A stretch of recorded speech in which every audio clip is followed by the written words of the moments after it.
मंदसौर जिले में बेमौसम बारिश हुई है और मंदसौर जिले के मंदसौर तहसील और मंदसौर विधानसभा में के जो गांव भावगढ़ है, यहां हमें किसानों के द्वारा ज्ञात हुआ है कि खासकर बीती रात को बेमौसम बारिश के साथ ओले गिरे हैं।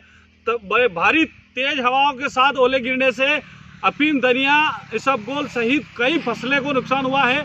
और मंदसौर जिला किसान कांग्रेस के बद्रीलाल जी धाकड़ भी हमारे साथ के नेतृत्व हमने इस फसलों का निरीक्षण करने आए हैं। बद्रीलाल जी बताइए, क्या कुछ नुकसान और कौन कौन की फसलों को आपने पाया?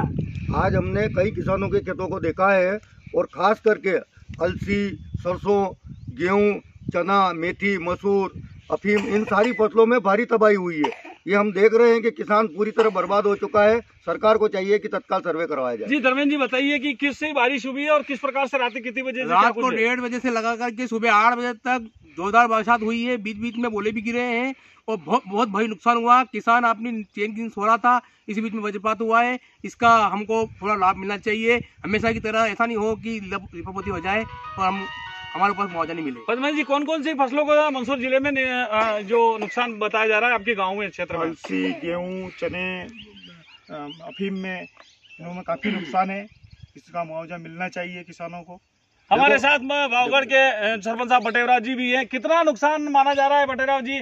कौन कौन सी फसलों में नुकसान बताया है? सबसे ज्यादा नुकसान तो अलसी की फसल में हुआ और कुछ गेहूं में हुआ है ना। तो करीब 50% करीब अलसी में हुआ और 40% करीब गेहूं में हुआ है। और सर्वे होने के बाद सबको जिसका नुकसान हुआ उसको ये मिलना चाहिए, नुकसान की भरपाई होना चाहिए।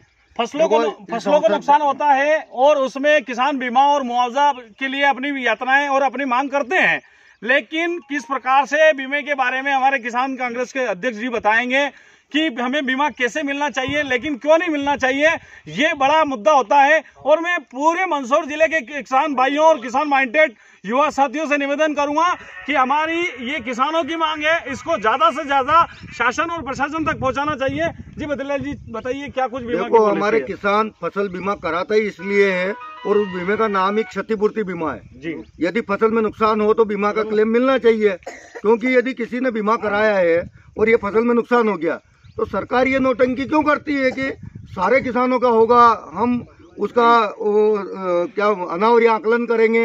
ये सारे नाटक है सरकार के और किसानों को लाभ पहुंचाना नहीं चाहती है। हमने क्षतिपूर्ति बीमा कराया है, हमारे किसानों को खेतों में फसलों का नुकसान हुआ है, तत्काल बीमा कंपनी से सरकार इसका क्लेम दिलवाने का काम करे।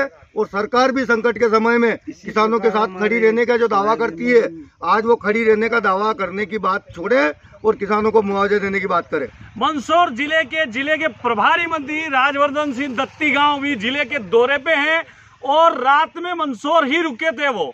उसके बाद रात में किसानों के साथ इस प्रकार बेमौसम बारिश से ओले गिरने की घटना हुई और सुबह मैंने जब अखबारों में, व्हाट्सएप पे, सोशल मीडिया से देखा तो प्रभारी मंत्री जी जायकेदार नाश्ता के साथ मंदसौर के विधायक साहब उनके तरफदारी कर रहे हैं, उनकी खातिरदारी कर रहे हैं, लेकिन उन्होंने राजभवन और उन्होंने आलीशान बंगले को, जो सर्किट हाउस को छोड़ना नहीं जायज समझा और वहीं से ही केवल अधिकारियों को निर्देश दिया। मैं मानता कि मात्र 22 किलोमीटर दूर पे अगर प्रभारी मंत्री अगर आके फसलों का निरीक्षण नहीं कर सकते हैं तो मैं नहीं मानता हूं कि वो किसान हितैषी हो सकते हैं। ये मंदसौर के विधायक जो अपने आप को प्रदेश प्रवक्ता भारतीय जनता पार्टी का बताता है, लेकिन वो किसानों की बात और अपनी विधानसभा की किसानों की बात नहीं उठा पाए, ये इससे ज्यादा शर्मनाक क्या बात हो सकती है। और मैं इसकी बहुत बहुत निंदा करता हूं। जय हिंद, जय भारत।